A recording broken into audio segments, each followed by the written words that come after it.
can get this done here as we start off the top of the 7th. First pitch gets in there for a strike here on Andy Ayala, the second baseman, hitting .321 on the year, but he is 0 for 2 with 2 groundouts, 2 short.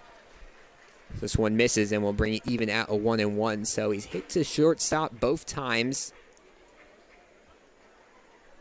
Try to break out that here. This one misses inside and we'll get to a 2-1. It's been interesting as we head down the lineup. It's actually been getting more and more productive, the offense from Brooks. Most productive being their 8 hitter, CJ Mendez, who's 2 for 2. But the 7, 8, and 9 hitters have all reached at least once. As this one fouled off, and we'll get it to a 2-2 count here. So Cats now 1 strike away from getting the first batter retired here today. We have him down for 3, 4, 5, 6 strikeouts on the day. Really good performance from Cats on the mound as this one just misses outside, and we'll get it to a full count. 86 pitches for the junior right-handed pitcher. The pitch. That one inside, and that's going to be a lead-off walk. The first walk we have seen all day long, actually, from Cats. Just the 8th he has issued so far this year, and now the tying run is going to come to the plate. That in the form of Jalen Camper. He's 0 for 2 on the day with a ground out and a strikeout, but with the pressure all on him, we'll see what he can do. Best case scenario, he reaches, maybe even able to drive in a run or 2 if he hits a home run. Worst case scenario, if you're Brooks, you really don't want to ground into a double play here. And this is where it could get interesting with Ayala over there at first base. And it looks like there is actually going to be a pinch runner here, which makes it even more interesting. If you get that runner to second, not only do you have a runner in scoring position, you also have the runner, makes it much less harder to get into a double play. So we'll see what they try to do here at the plate. As you mentioned, Jalen Camper, as Cats gets ready, he shows bunt, runner takes towards second. Joshua throws down and they don't get him. Lagus tried for the play there, and that is the first attempted steal from Brooks all day long. The fans are loud, and tying run at the plate, the run to make it a 1-run game now in scoring position. It's the first time we've seen a Brooks player in scoring position since inning number 5. Just the second time we've seen that today. Did go for a ball there on the first pitch, so there'll be a 1-0 count as well on Camper. Find it hard to believe they tried to steal third as well, but we'll see what they do here. As the 1-0 swung on and missed. That fires up the fastball to get it to a 1-1 count. We've seen both teams make some movements with 1 or 2 outs. We have not really seen a lot of lead-off hits here today. I'll have to look through my scorecard. I'm not sure if we've actually seen any. As the 0-1 fouled back, the 1-1 fouled back, and we'll get it to a 1-2 count.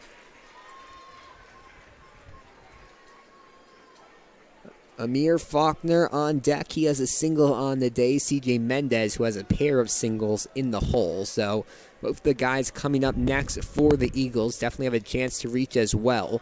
They can string together a couple of hits and keep this game going into the bottom of the 7th. They need 2 to tie, take it to the bottom of the 7th. 3 to take the lead and really put some pressure on Tulane Tech heading into the bottom of the 7th. It's interesting. The scoreboard has Cats actually at 5-0 as his win-loss record. We saw him at 4-0, but I guess he has an extra win we missed as this one curveball misses outside. Lane Tech fans not happy about that one, but Ump will stick with his call, and we go to a 2-2 now on Camper.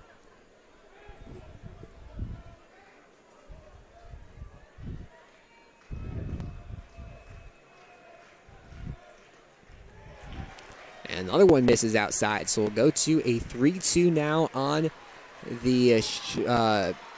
They have him as a pinch hitter. However, he was in the lineup earlier, so... he must have come out on one of those player switches. He was earlier in the game at second and short. However, now he comes in as a pinch hitter, and the Brooks crowd is loud as we get ready for the 3-2 pitch. Mount Mercy University commit Jalen Camper looking to draw a walk or a big hit here. Katz with a big pitch. It's going to be his 93rd of the day. The pitch, that one fouled back, and we'll do it again. Probably the loudest we've heard the ballpark here at Wrigley Field all day long. Brook fans on their feet, cheering on their hitter, and Lane Zach trying to cheer on Katz as he looks for a strike 3 here and out number 1 this inning. Still, we have that pinch runner at second base. Katz veers in, looks towards second. The pitch swung on and missed, strike 3, and Katz has the first of 3. Still a little bit more work here need to be done for Lane Tech to take home this title. However, they get out of that one. Camper did a good job in that count, waited it out, got it to a 3-2 eventually. However, ends up being a strikeout, and now it's going to be Amir Faulkner. Once again, a left-handed hitter. This is a good chance, should he be able to get one into the outfield, to score the runner from second. First pitch inside. Looked like Faulkner touched his arm there, wanted to get the hit by pitch. However, they end up going to a 1-0 count instead. 1 away here in the top of inning number 7. Lane Zach with a 2-0 lead. As the fastball goes straight in there, and we'll get it to a 1-1 now. We have not seen the runner make any advance towards third. As he mentioned, Faulkner had that big single up the middle in the semifinal to help give Brooks the lead in the third. Runner takes towards third. The throw down to third is not in time. So it ended up just being a strike on Faulkner, and now Brooks 90 feet away from having their first run of the day here. It is going to be a 1-2 count on Faulkner. Was hitting in the 9 spot earlier this season, but they moved him up to the 7 here today for the CPL Championship game. And Katz now is going to get ready for a big 1-2 pitch. He was able to work out of a 3-2 with the last batter, and now we'll see what he can do here. On deck is going to be CJ Mendez, the only hitter, 2 for 2 for Brooks. This one hit towards the left-hand side of the field. That will go foul, and we'll keep it at a 1-2. Katz is at 98 pitches right now. You're not allowed to go above 105 in IHSA. I think you can finish the batter, but it's definitely reaching that point where he'd be forced to leave the game. Not sure who Lane Tech has in the bullpen right now.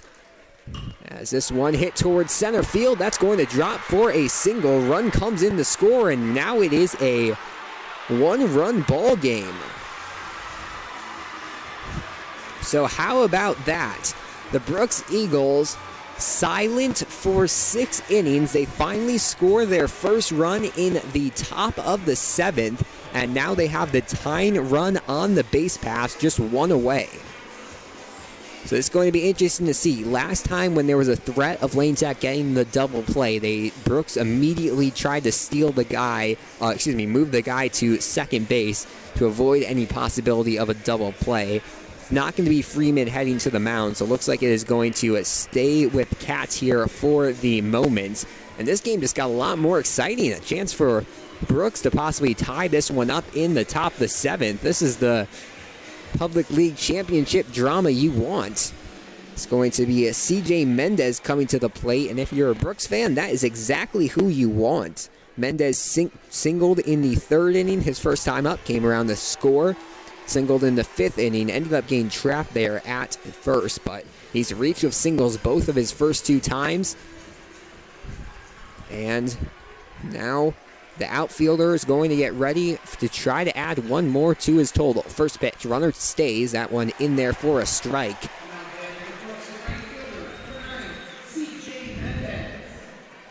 Some straight heat there from Katz on the 0-0 to get ahead in the count. This one's going to miss, and now we'll bring it even at 1-1. Apologies, folks. Runners at first, not second. Our score bug was off there for a second. Top of the 7th, Lane Tech with a 2-1 lead over the Brooks Eagles. 1-1 swung on and missed. I'm not sure if that went off of Shashua or if it went off the bat of Mendez, but it's going to be a strike either way. So it's going to be ahead in the count 1-2 for Cats. We've yet to see a move towards second over there at first by Faulkner. This would be a big strike 3 from Cats. Quite possibly could be his last batter faced based on pitch count. As the 1-2 swung on and missed. They say he made some contact actually, so he'll stay at a 1-2. Looks like Cats' ERA, I'm guessing that's updating, is now down to a .62 on the year. 103 pitches for him, so unless he gets the strike 3 here, this will be his last batter faced. 1-2, runner stays. This one misses outside and will bring it even at a 2-2. Lane Tech crowd all on their feet here. See the JV and freshman teams near the front row in their white and green jerseys. A lot of fans, a lot of alumni I saw earlier on.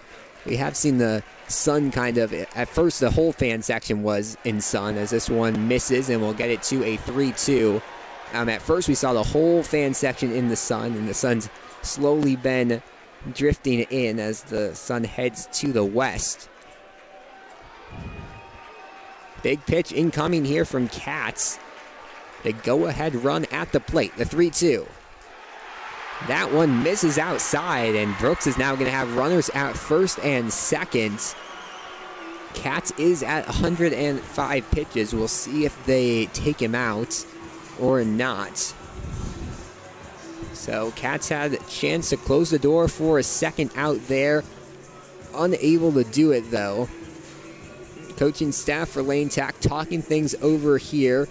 So Mendez reaches 43rd time today. That was actually the first time he reached without a single. That was a walk there, but to reach nonetheless. They're going to keep Cats in, and coming to the plate is going to be Marco Luna, the catcher. Single his first time up, struck out his last time. A double play wins it for Lane Tech. One run ties this one up and makes the bottom of the 7th happen here for Brooks as first pitch gets in there for a strike, and we'll get it to an 0-1 count.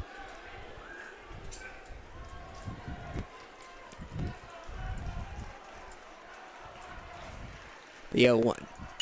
That one hit towards center field. Prona drifting over. Quinones ends up making the grab, and that will be out number 2. A big second out there for Lane Tech. Apologies, folks. Not sure if we were able to catch that in the camera view, but ends up being a catch by the left fielder, Quinones, and Lane Tech now 1 out away from the city championship. Trying to keep the city run alive for the Eagles is going to be their one-hitter, Kendall Larry. He's 0 for 3 on the day with some strikeout, ground out. Has not been able to reach, but they have their one hitter. He's hitting over 300 on the year, and it all comes down to him here in the top of the 7th. First pitch to Cats goes in there for a strike.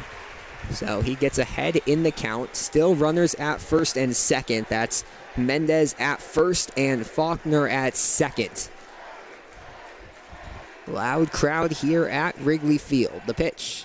This one misses inside and will bring it even at 1-1. It's like if this game goes 7 innings, it's going to be Josh Katz pitching all 7 for Lane Tech. No calls to the bullpen for the Merlin Gold as gets ready for the 1-1. That one misses inside again.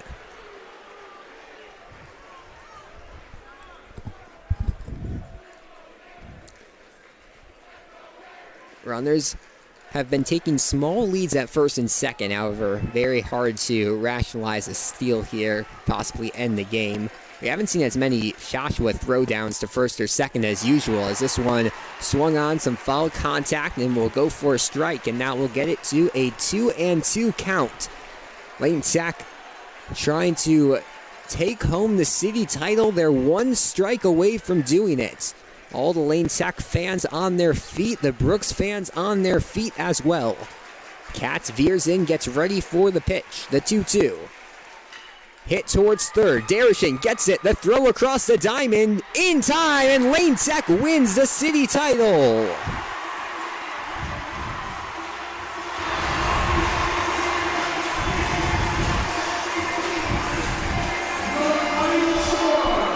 Seven innings from Josh Katz on the mound.